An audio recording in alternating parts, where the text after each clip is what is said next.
दोस्तों जी यहाँ पे रही कमबैक यहाँ पे वापसी देखने के लिए हम लोग बहुत दिनों से यहाँ पे इंतजार कर रहे थे जो कि ऐसा कमबैक वापसी कब तक यहाँ पे देखने को मिला है।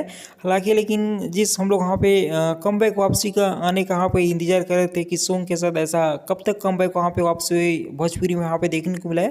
हालांकि वो चीज़ यहाँ पे घड़ी इंतजार यहाँ पे समाप्त हुआ जो कि अभी सॉन्ग सुबह में 6:45 पे यहाँ पे रिलीज हुआ था।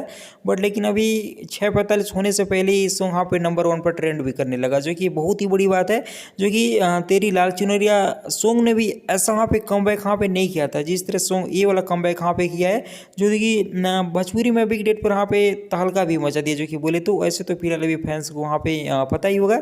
जो कि सॉन्ग बेहद ही खूबसूरत है यार। जो कि ठंड के मौसम में गर्मी आप लोग वहाँ पे कहर का लहर चल रहा है जो कि आप लोग वहाँ पे जानते ही हो।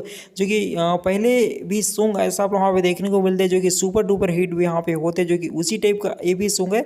जो कि अभी यहाँ पे 3 घंटे में यहाँ पे नंबर 3 पर यहाँ पे ट्रेंड कर रहा था जो कि बहुत ही अच्छी यहाँ पे बात है यार। बाकी इसके बारे में क्या कहना चाहते हैं आप वहाँ पे रह दीजिए। मिलता हूँ मैं एक और नए वीडियो में।